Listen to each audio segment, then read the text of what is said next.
I did.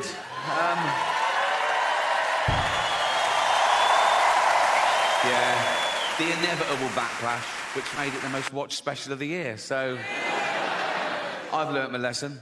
No, I have learnt my lesson, and that's why I'm going to be woke now on. It's about time. Well, I'm sorry. Well, I am woke, and now I'm woke, the first thing I've got to do is change my Twitter bio. Because at the moment, it's like a list of the shows I've created. But now I'm woke, I've got to pop in the word anti-fascist. So people know I'm not a fascist, because that is a big problem at the moment. People come up to me on the street and they go, Rick, have you been imprisoning journalists? I go, no. They go, oh, interesting. They go, have you been gassing Jews? I go, no. They go, well, pop it in your bio then, you silly cunt.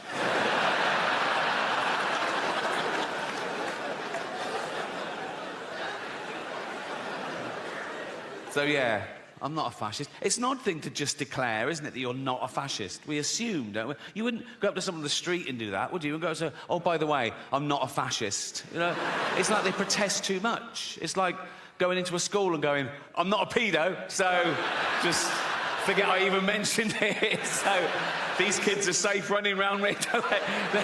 They can run around naked for all I care. I'm not a pedo, so... Of course, the word fascist has changed. Traditionally, the word fascist meant a member of a far-right authoritarian regime that uses militarism and violence to suppress individual rights. Now, the word fascist can mean liked a Joe Rogan tweet. So, words change, yeah? And that's part of the reason I'm going to become woke, is words change, and I don't want to be left behind, you know? I don't want to end up like my granddad in the 70s. Oh, he was all like, coloureds this and queers that. Oh. Although the word queer is all right again now. So if you wait long enough, it just goes full circle.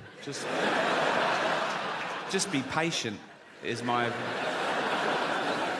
So yeah, you can use the word queer. You still can't use it as a noun, only as an adjective. You can't go up to someone and go, you're a queer, but you can go, hear about Darren, he's queer now.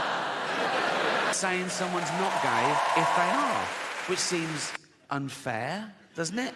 Like, I could go up to Britain's biggest gay and go, all right, Alton, all right, and he'd love that, he'd fucking love that. If that's your game, you want to be top of the pile, so to speak, right? I go, all right, Alton. You go, yeah. I go, ha, ha, ha, ha, ha, ha. You're not a gay. He go, I bloody am. He go, I'm going to sue you. I go, you can't. You can't. He go, but know that I am gay. I go, I don't believe you are. He go, well, come on with me and see the shit I do if you don't believe me. Of course, the word queer has changed. Again, traditionally, the word queer used to mean someone who was attracted to the same sex as themselves, a gay man. Right? Now, the word queer can mean a straight man who wants some attention. I'm all queer now. Are you? Yeah, I'm right queer now. I am. Are you? Yeah. What about your girlfriend? Yeah, she's queer and all. We're just two queers queering each other up. Suck a cock? Nah. No, didn't think so. I'm not that sort of queer. What sort of a queer are you? Dyed my hair blue. So did my grandmother, and she fucking loved cock, so what are we saying? I have no evidence for that. Balls and shit, right? But then they went, no, we want to be disabled. They didn't want to be disabled. They said, we want to be referred to as disabled. We don't like the term handicapped anymore. Stop using it. Say disabled. And we went, OK, fine. And that's great. Just tell me the rules. In fact, I'm a stickler for the rules. Like, if I was on a beach and a woman came running up and went, help, help, my handicapped toddler's drowning, I'd go, sorry, you're what, love? What? My handicapped toddler's drowning, he can't swim. Whoa. Do you mean your disabled toddler is drowning? She'd go, yeah. I go, right, well, let's... Oh, dead. Wasted too much time being woke, didn't I?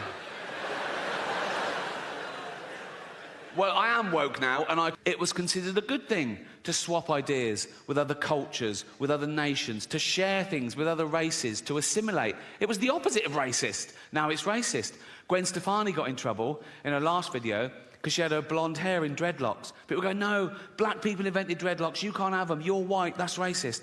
Jamie Oliver got in trouble when he put out authentic jerk chicken recipe. People go, no, black people invented that, you can't have it, you're white, that's racist. Now, black people, they use the N-word, don't they? We invented that.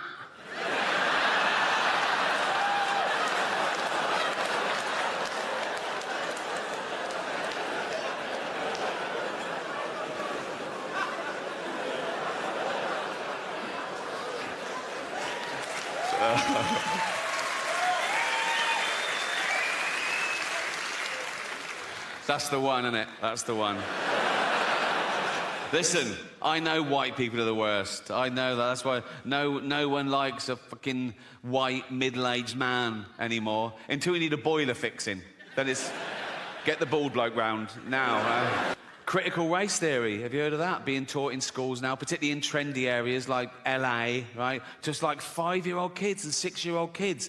If you haven't heard it, in a nutshell, critical race theory says that all white people are racist. So that we're born racist and we continue to be racist because we're affording the privilege of a racist society set up by our forefathers, okay? So basically, all white people are racist and there's nothing we can do about it. And I think that's why we don't eat parrots. Everyone around the world eats every other type of bird, don't they? Everyone in the world eats fucking chickens and ducks and geese and turkeys and ostriches. No one eats parrots. Do you know why? If you go and try and eat a parrot, it goes, fuck off, you cunt. So speaking up really does work, right? And that has sort of been one of the themes of the show, because I know in the real world, in normal jobs, everyday life, you get in trouble. People tell you off for saying certain things or thinking certain things or even laughing at certain things, right? They say you're bad for laughing at that. And some of you take it to heart. You go, oh my God, am I a bad person? No, you're not. One, you can't choose your sense of humour. You can't, it's involuntary. And two, that's exactly what humour is for, to laugh at bad shit, to get us through it, right? And...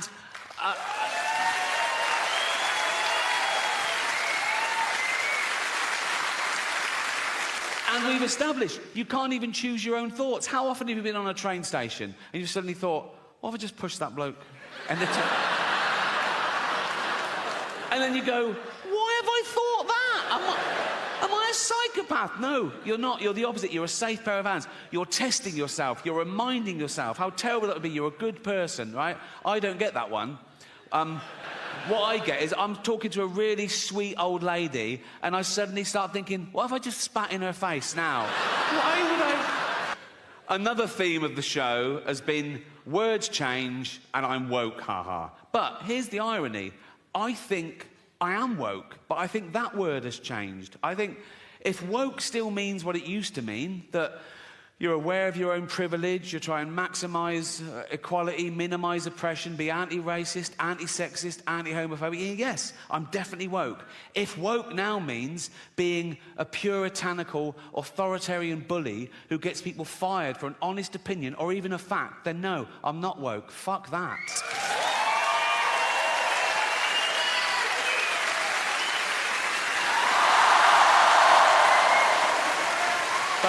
Here's the deal.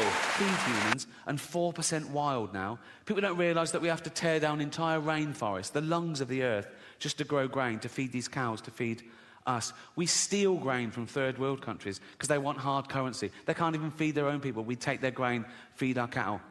Meat eaters. If you eat meat every day, if you gave up one day a week, we'd feed another 100 million people. But I think people care.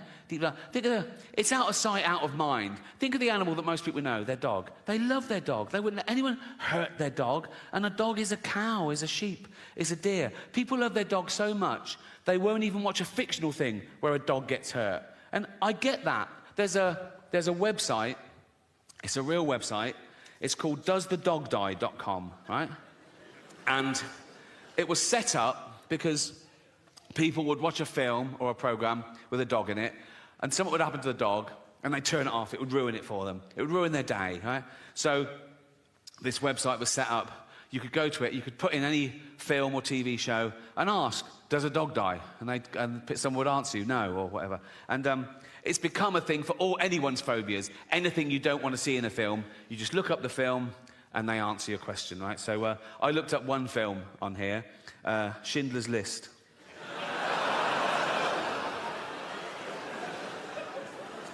Absolutely real. Schindler's List, doesthedogdie.com. Right? First question, does a dog die? No. Does a cat die? No. Are any animals abused? Someone answers, there is a chicken that's handled roughly, but otherwise unharmed. Now, I love animals more than anyone I know, but if I was Jewish, I'd be slightly offended by this avenue of questioning. Imagine that in real life. Imagine someone says, oh, yeah, my grandparents were murdered by the Nazis. You go, oh, what happened? Oh, they were dragged from their house and sent to the gas chamber. Oh, was a chicken hurt? What? But as I say, it's become, you can ask any question about anything. Someone says, is there child abuse? Is teeth damaged? Is there a hanging? Does someone struggle to breathe? Yeah. Well, yeah, yes. Someone says, does someone fall downstairs? Who's scared of slapstick? It's like... Anyway, so this website was founded in 2010, so it's run about 13 years, right? And the later questions start reflecting the times we live in now, and they get more and more fragile and narcissistic. These questions were asked this year. Check it out, Schindler's List, right? Someone says, are there any fat jokes? Would that make this worse? Well, imagine the real thing. Imagine I'm in a concentration camp, right? I'm naked, everyone around me is naked. We've got a commandant herding us towards a gas chamber, and he goes, move it, fatty, right? And I go, rude.